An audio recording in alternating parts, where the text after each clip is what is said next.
What's up, everybody? This is Pokemon Let's Go Pikachu on the Switch. This is part 8, I believe. Let's jump into it. ZoinkMeister no arma desu. Kore wa Pokémon Let's Go Pikachu desu. Saiko. Alright, so here's our current team. We got all that fun jazz going on, just a little peek. Basically the 3 starters, and then Kadabra and the Nidos. Or the Nidas? The Nidans. So I've defeated all of these boys while I was grinding off screen. They're all dead. All of them are dead, sir. And actually, I'm really sorry. Mid grind, I came over to heal at this Pokemon Center, and right here there is like a little extra clip that I forgot was in this and isn't in the originals. Basically, some Team Rocket thugs show up to beat you up, and then Lorelei from the Elite Four shows up on her Lapras, and you battle half of them, she battles the other. Or I think you battle one and she battles 3 and beats them. So I'm sorry, I didn't know that clip was going to be there. Didn't know, or didn't remember, I guess. But here we go, we're in the rock tunnel now. My least favorite part of the entire game. I think it's pretty much everybody's. This is just awful. Let's jump into it. It's a dungeon, but it's not like a fun dungeon. I don't know why they thought, oh, you know what would be fun? This. It's awful. It's so awful.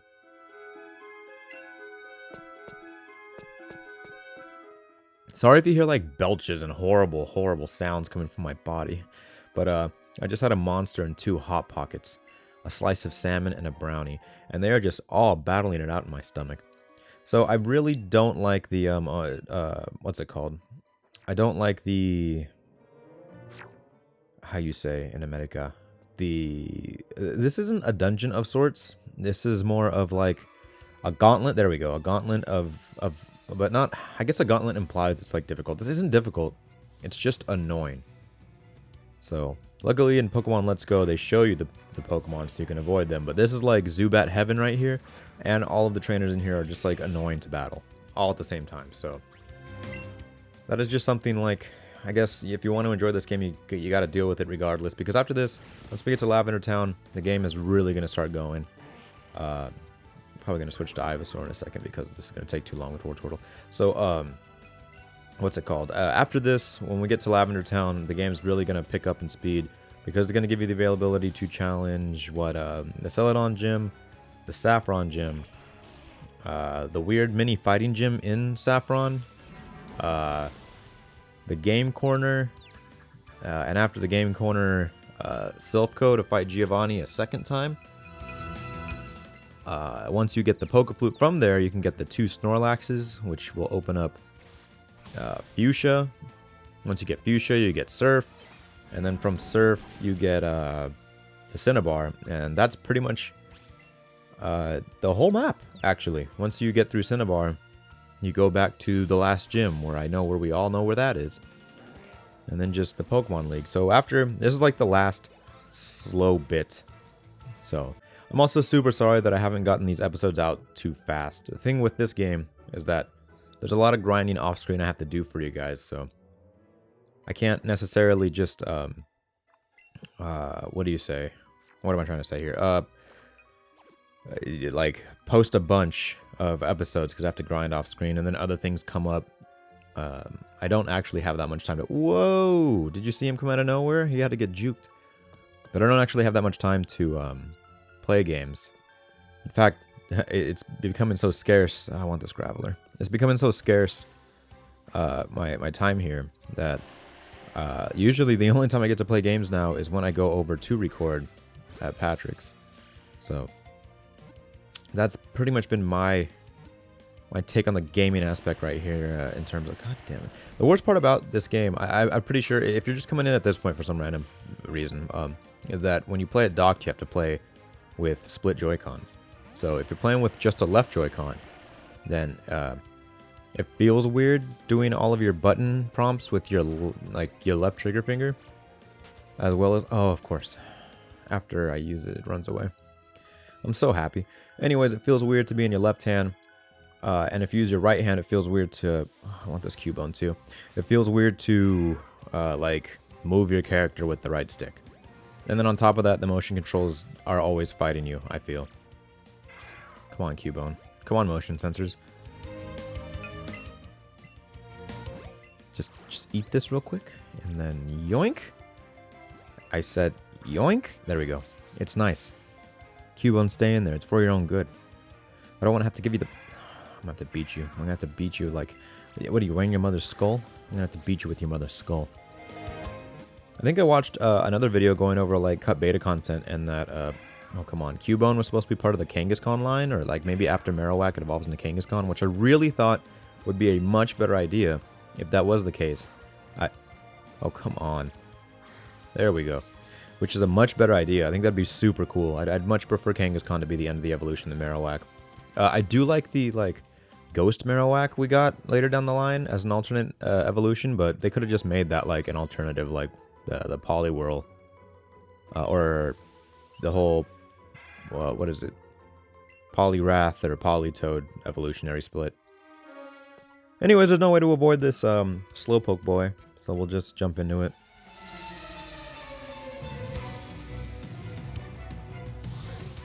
I love it. Look at him. In his Slowpoke outfit.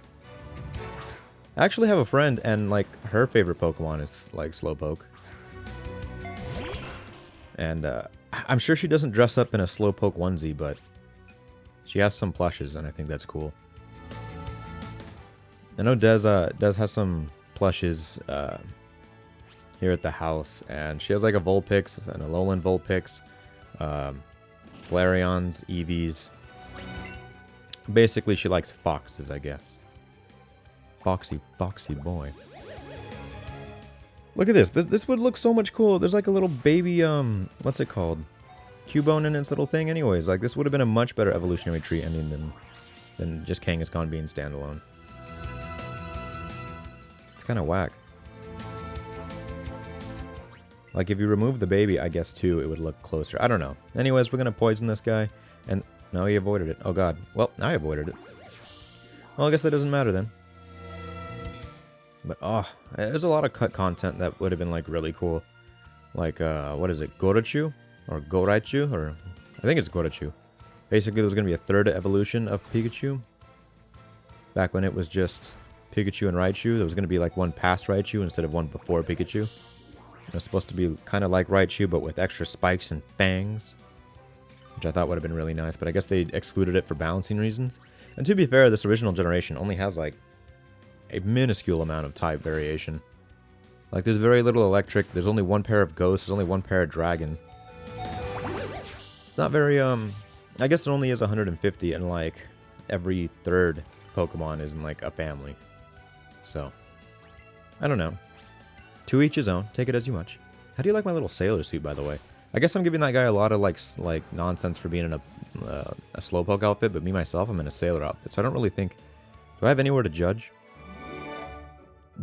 After that face, yeah, I think I do have something to judge. I love it. I love it so much. Okay, let's continue with this terrible, terrible cave. Zubat Heaven. Okay, well, we got some goodies, but this isn't the right way. These aren't the droids I'm looking for. Oh boy. Let's see if we can get past this. Oh, hold on. This karate man. He's walking around in caves barefoot. No socks, no sleeves, no undershirt, just barefoot. Well, surprise Rhyhorn, huh? That's whack. I don't know if you guys know this. I don't have time for this. I don't know if you guys know this, but Rhyhorn, not sorry, Rhydon. Rhydon was like the first Pokemon ever conceptualized or drawn out. So, very interesting. It's like Pokemon number 1. I think that's like why he's like the representation for all the statues. And whoa, we barely avoided that. Why he's the representation for all the statues, and like even in the original Pokemon, like if they were generally on 2 legs, they were given like a Rhydon sprite, is because it was like the first Pokemon. Yeah, we can't avoid this, so might as well not even try to like take the long way around.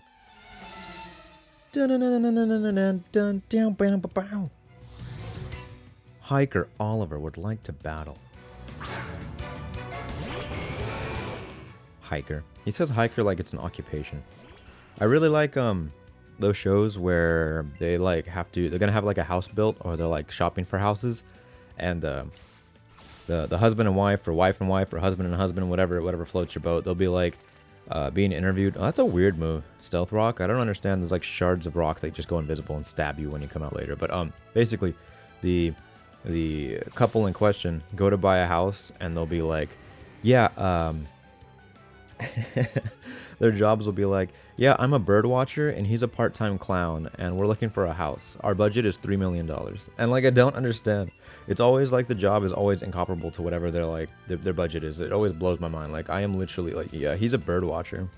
He only makes 200 million a year, but we wanted to like downsize from our last house. So we wanted to go with an 8-bedroom, preferably a pool. We have 6 kids. Preston and Cheryl's are already out of the house, but with number 7 on the way. It's like I never seem to understand where the mass amount of monies come. In fact, I watched this one show while I was at the dentist recently for a checkup for my daughter, and while I'm sitting there in the waiting room, they have one of those shows on, and they completely remodeled a house in New York that was like, I guess it was like 3 stories. It was like one of those like slender like full house style homes. I don't know which era that is. But it was one of those full house, slender, 3-story house type homes that like slide in with the other slender houses. And like they're like, oh yeah, we bought the house for $1 million and we spent our budget was 1.5 million on we can't go that way. That's just the same Onyx. So I guess we gotta fight this boy. Can we sneak past him if we creep? No, we cannot. So anyways, their budget is like 1 million to buy the house, 1.5 million to like rebuild the house from the ground up, and then they plan to sell it for like 3 million to make like a $500,000 profit. And literally, they try to make the stresses out of like the most non-stressful situation. Like there's this like one of the realtors is like, whoa, what are we doing here? And they're like, what do you mean we're making the house? This is not the color I wanted for the wall. This is sunshine magenta. I wanted sunshine magenta number 2. This is awful. The house is ruined. And then it like cuts to her off screen like being interviewed. I cannot deal with this. These guys are just not getting it. Like, what is going on? And like her whole life is ruined, and I just can't grasp the concept of people who either make so much money or whose companies are able to just invest. Oh, Ivysaur's dead. Are able to invest so much money like frivolously with like no regret that they can't even like conceptualize the concept of how minuscule that is. That it just blows my mind. What are those 3 things on Kadabra's like lower abdomen joints? Ugh, there's like 3 little like, I don't know, like Nazi-esque SS symbols, but 3 instead, so it's not bad. Also, he has the big bushy tail. Kadabra's kind of just like a gross all-around character, isn't he? Alakazam is where we're really talking. And Abra's just so hot. Well, Ivysaur's out of the race. So I guess, Wartortle, you're gonna have to do. Let's throw you out there. Wartortle. I like Wartortle's design a lot. Oh boy. You're gonna get the business. Here it comes. It's gonna feel so good. Some light water play. Rhyhorn is soaked and has to go home to change his pants. Well, that was easy. Staples button. Sir, your gut looks like it's about to burst. Do you have a belt on your stomach? That looks like if that belt comes unleashed, you're gonna explode. Jesus, how have I never noticed that? Okay, let's jump on in. Down this dirty hole with the ladder. Oh, nope. Machop, no. Oh boy, well, we're not gonna get that item. What's down here? Well, I guess we're not avoiding this battle. There's nothing we can do. Well, is that an ace trainer? I think it is. The ace trainers have like a nonsensical spike in difficulty. The upside being that they usually have a low number of Pokemon. Ace trainer Sophia. Vulpix. Oh, that's crazy because I got something for you. It's a turtle. With some cloud butt action. Let's give it to you. Wow, your Vulpix knows Flamethrower at such a low level. Now we're talking. Nothing little wetty wetness can't stop. I hope you guys can't hear that in the background, but I'm pretty sure my cat just like fell off of a shelf. There's also some light meowing in the background. I don't know if you can hear it. My dog is super chill. She actually sits next to me. She's sitting next to me currently, just chilling. She just lays down. She like knows that, like, not to make any noise while I record. Really cool. I think I mentioned it before. Her name's Evie as well. So, really cool. German Shepherd. Let's see. Okay, well, it's the Battle of the Bulge now. I'm going to hit him with the Nightshade. Always going to love it so good. Psybeam's not very effective, you fool. You're stupid. Everyone hates you. I was hoping that would do more. Okay, let's try this again. Oh. Well, I guess he can do that too. That's much more effective. Well, bye, Kadabra. I see that you're nothing, and that this whole time you've been useless. Well, I guess we're just going to cannon fodder our way out here, because the Nidos are not very good against Psychic here, so if Charmeleon fails me, I'm pretty much screwed. And I'm afraid because the whole Abracadabra... Oh my goodness, yeah, that's what I was afraid of. They have like super high special attack, that's their thing. Super high special attack and speed, but they're kind of glass cannons. They can't take a hit too well, but I don't have anything that can deliver too heavy of a hit. Oh boy, there's Charmeleon. Well, it looks like this might be the first time I just like lose if Wartortle doesn't survive. So I really hope I don't, because I'm going to have to go back to the start of the rock tunnel, and that's really going to make Papa angry. And when Papa gets angry, he takes off his belt and he hits me. Don't call Child Protective Services. My father was very good to me, and second of all, I'm like an adult with my own house. But regardless of the fact, we're going to give this guy the business. Oh, he gave us the business first. Well, shoot. I guess I'm just going to throw these boys up, and then while they die, revive the rest of the team if I can, because this is not looking good for your old pal Eugene. Eugene Krabs. Sweaty, shady businessman extraordinaire. So I heard a very interesting conceptual ideology of our channel. Yep, that's exactly how I thought it was going to go. From Patrick, where our like flow of banter between each other is reminiscent of like starting a fire, where he sparks the kindle and I like fan the fire, and like he gets it going and I intensify it, and that gives us like a really nice rhythm together. And like that was one of the coolest, nicest things ever. I don't know, it's I guess it's self-reflective at the same time, but I like was very happy to like hear that. It made me like hashtag extra Gucci.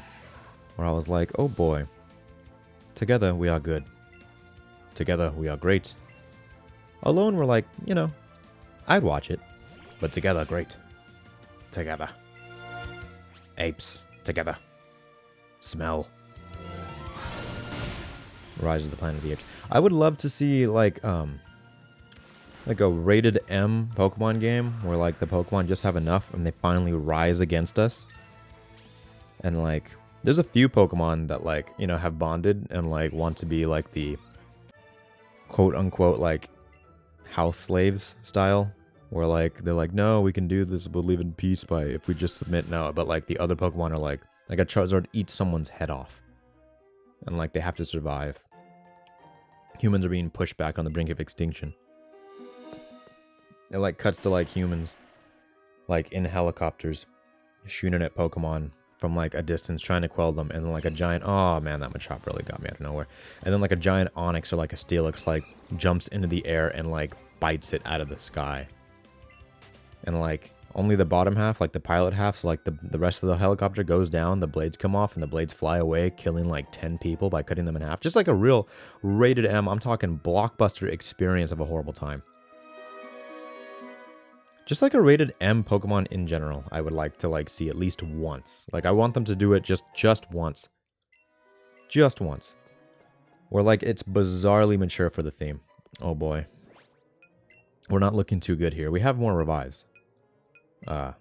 Yes, they're in this one. We have more revives, so let's just go ahead. I'm not sure. I think this is the last trainer. So I'm like 55.5% sure that this trainer right here is the last one. And I think we can handle it with just these two. So I don't think it's a necessity to heal the rest of the team. I have confidence. I have confidence in myself, my team. But going backwards, yeah, I would really like me like a rated M Pokemon where like people just get like full on, I'm talking murdered, like there's like two guys like hiding out in like a house, and from the house they have like a window where they can see, and their buddy is like being held hostage by like a golem, and like the golem is like speaking to his people about how they won't stand for this oppression, and like he puts one foot on his head like he's about to crush it, and like as soon as he smashes the head open, like one of the guys tries to like freak out, but the other guy like holds his mouth shut. He's like, shush, shush, shush, we can't get caught. And it's just like this extremely emotional like joyride of whipping people in the neck. Right, Meowth? Did you like that? I'm sorry if I'm awkwardly dark. I'm not like a dark person. I'm actually very, very, very happy like all the time. It's just, I like some variety. You know, it's fun to dwindle in the bourgeois nodes of the people, but every now and again I need a, how you say, more white-collar Pokemon experience. One that really breaks the conformities of society and really bends one's opinion, makes you change your opinion, the way you see life in the pursuit of Pokemon happiness. You're really just gonna mildly inconvenience me by burning me on the way out? That's it. Execute him for his crimes. Use the water gun. And it's like a hydro cutter that like cuts Vulpix's head off. Outstanding. Well, we beat Picnicker. Look at that ascot. Speaking of, why does Fred Jones wear an ascot in Scooby-Doo? Seriously, like, I can't... There's like, you'd assume him to be the jock, but he's actually the pretty boy, because he wears the ascot. Oh my god. There's an extra trainer. This is inconvenient. If I lose here, outside of the cave, it's still going to send me back to the Pokemon Center on the other side of the cave. And I'm going to be really upset, and I'll probably commit some kind of felony. Oh god. Is that which one? Okay, thank god. I was like, if Wartortle's first, I might be screwed. Because I don't want to get paralyzed. If I get paralyzed, I won't be able to whip you in the neck faster. Oh, actually, this game has like no abilities. I forgot. There's like no special abilities, so like Pikachu can't like use the passive static ability, so every time it's touched, I get paralyzed. So I like have to be hit with like a paralyzing move or whatever, but instead we're gonna whip you in the neck. Isn't that what you like? I heard you like being whipped in the neck. It's your fetish. You know, as a child, I like never ever thought like the Bulbasaur line were frogs. Like never ever. It wasn't until much later that someone was like, oh yeah, they're like clearly frogs, like with like plants coming out of them, and I was like, what? And it like blew my little mind. Also, isn't it weird to like conceptualize that the first three starters are all like either amphibious or reptilian? Like a frog, a lizard, and a turtle. Like those are the three starters. Very interesting. Very interesting. I think like even like the next generation after that is like a grass dinosaur, a fire mouse, and an alligator. Very, very interesting. You know, the variants and like, I wish they like had a list of animals that they went down and they like they wouldn't repeat until they like used up a bunch. Like they wouldn't use dog again until they like, you know, used leopard at one point or like shark or whatever. I think that would have made it like a much more variant like experience if they like redid the Pokemon. Oh boy. I can beat this, right? Come on, Wartortle. Please give me like one more good water gun. Please don't miss. Okay, cool. Because I was gonna say it's not gonna look good for Ivysaur with wing attack. And I was seriously, if I was gonna lose this close, like Pidgeotto's in the red and I can't beat it because all I have is whipping it in the neck, but it's really hard to whip a bird out of the sky, I'd be really mad. Also, if I saw anyone ever whip a bird out of the sky, I would have to like immediately like, I'd lose my mind. Like that is insane. Okay, you had the chance to kill me, but I guess the game's AI was like, I'll let you live because from this point onwards, every day you're alive is a gift from me. And then she even told me I have 2 great balls. Well, screw you. Let's go to Lavender Town. We're here. We're finally here. Let's... Oh no, cutscene. A Cubone. Cubone, wait, don't go in there. That's where the dead Pokemon are. Bunko! Bunko, get out of here. I don't have time for you. Look, that's their cemetery. A cemetery skyscraper. Can you imagine if we had a skyscraper completely dedicated to death? It'd be whack. What if they lose the license or can't afford it anymore? Like, what do? Do you, like, sell the dead bodies out of the caskets? Okay, so we're at the Pokemon Center. I think this is finally... So, from this point onwards, the game should really pick up in speed. I'm really happy. 1,000 years of Rick and Morty. It should be a much better experience from this point onwards. We're pretty much past all of the inconveniences. I will still grind off screen so that you don't have to see all this nonsense, but now I'm going to save. Oh god, that burp. Now I'm going to save. Thank you for watching. You've been fantastic. It's been Adam as ZoinkMeister. Stay tuned for the next part. Have a great day.